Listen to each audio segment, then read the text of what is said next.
Hi everybody, welcome back to the Care Plan channel. My name is Jacqueline Boyd. I'm the owner and founder, and I am so glad that you've joined me today.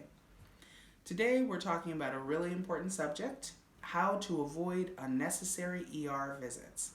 So this is going to be a quick video. I'm basically just going to give you a checklist of things you can do to minimize or prevent ER visits. Of course, sometimes they're unavoidable, but many of the conditions and situations that people end up in the ER for can be minimized. So let's dive in. The first suggestion is to make sure you're building a strong relationship with your medical providers. So this is important for two reasons.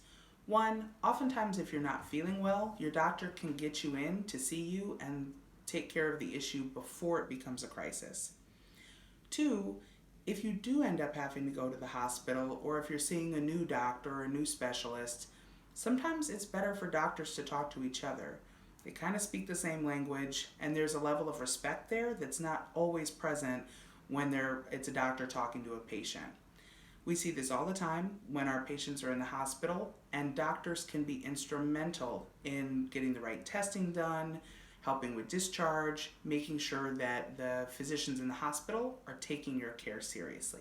Our next recommendation is to really assess the level of care and get the right resources in place. So oftentimes we're just taking things a day at a time rather than thinking strategically about what's needed to support our evolving health. So for example, if you have a loved one who's been in the hospital more than once in the last couple of months, there may be a gap in care that could be addressed. So for example, maybe they need more caregiver support to ensure that they're eating enough and drinking enough fluids, getting exercise to maintain their strength, even taking their medications correctly and consistently. That's a huge issue, is medication compliance. And so there may be areas that you can support your loved one that you just hadn't thought about or weren't aware of. But that's a huge opportunity to avoid unnecessary ER visits, making sure that the right level of care is in place. This is basically what we do day in, day out at the Care Plan. So if you want to come at this in a strategic way or just talk through your options, don't hesitate to pick up the phone and call.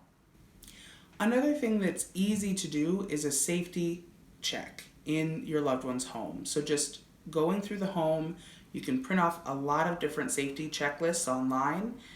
Just make sure that everything's in order. There's not equipment that might be needed. There's not a bunch of rugs on the floor, poor lighting, or cords in the way. One of the most common reasons why people go to the ER is for falls. So making sure that the home is a clutter-free, safe environment is a real step in the right direction. Some of the other reasons we see people go to the ER very frequently are for urinary tract infections and dehydration. Both things that can be minimized or avoided with the right level of care and the right support. Two other quick resources that I want to be sure to highlight. The first is visiting home physicians.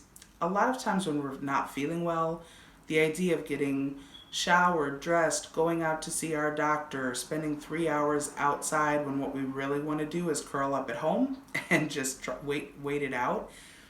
An in-home, a physician that comes to visit you in home can absolutely do most of the testing and treatment that a doctor in a traditional office would do.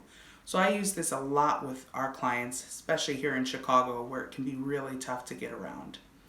The other resource is home health. I think about home health as really a short-term intervention to help stabilize people's abilities or return them to their previous level of ability.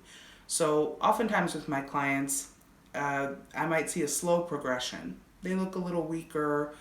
I'm not sure if they're taking their medications correctly because there's not enough support in the home, or maybe we need a medical eye.